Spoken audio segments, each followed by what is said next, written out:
Let's get to a bright spot amidst the trouble of today's market, shall we? Shares of Kimberly-Clark spiking more than 8% today. The company behind Kleenex and Cottonelle delivering an earnings beat, raising guidance, even as inflation hits the economy. It wasn't the only staple seeing strength. Earlier this week, Procter & Gamble posting its best sales growth in 20 years.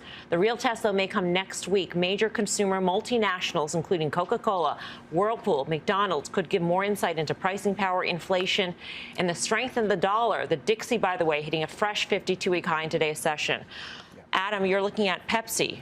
Yeah, I actually am more nervous about Pepsi. So some of these staples are 26, 27 times earnings, have Russia exposure, have input costs on snacks. I think the top analyst came out with a very bullish kind of comp estimate today. So I worry the bar could be a little high. So Pepsi's one I'd watch to see if that's one that breaks. Staples are part of the market I actually don't think are a good risk reward right now. Yeah.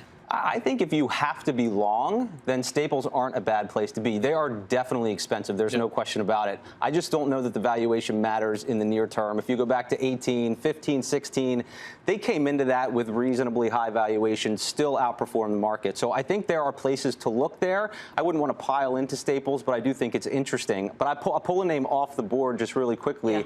And I think you can stay with this a little bit longer, is a name like Dollar General. It's cheaper than a lot of these staples that you're mentioning, tends to outperform in a slowing economy, but it's a lot less expensive and it has higher growth. And I think that's really what you're looking for. It's not bang out growth, but it's higher than, say, a Coke, for example. Do investors look through FX headwinds at this point? They look through in Procter & Gamble's report, for instance, but do they look through on all of them? Well, I think some of the food stocks and certainly the food producers have pricing power here. And so far, they've been able to pass prices or smaller boxes, your Lucky Charms boxes. I mean, look, you're not fooling me. But I think if I look at like a McDonald's, where I think in the quick serve space, I think McDonald's is as well positioned as anybody. I think their core market, which is U.S. same-store sales, 3.5%. Yes, by the way, they're definitely losing 5 to 6% in sales in Russia and China headwinds. But that's a place where I think the demand destruction that other parts of the economy are going to see, McDonald's is not going to see. And I think at 25 times trailing, that's a multiple that relative to itself over the last 5 years looks good.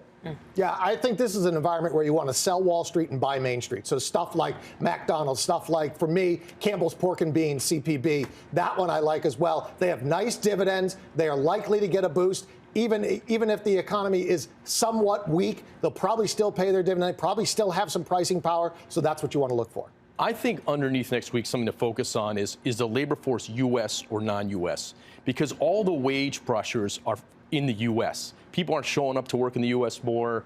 And so the CEOs are really saying, that's been my problem. Hey, Mexico, Vietnam, Poland, people are coming to work. So I think we'll see with some of these multinationals that revenue margin imbalance on the wage pressure, and that could drive. We'll see a big dollar too, though. Yeah. They can't not talk about the dollar with the dollars. Yeah, they're going to miss. They're going to miss earnings. This has been monster. P&G said it was a 2% headwind. FX was 2%. The analysts never update. And that was last quarter. That was last quarter. Imagine what the impact so far is. We've had massive. They don't proactively raise numbers, the analysts, on currency.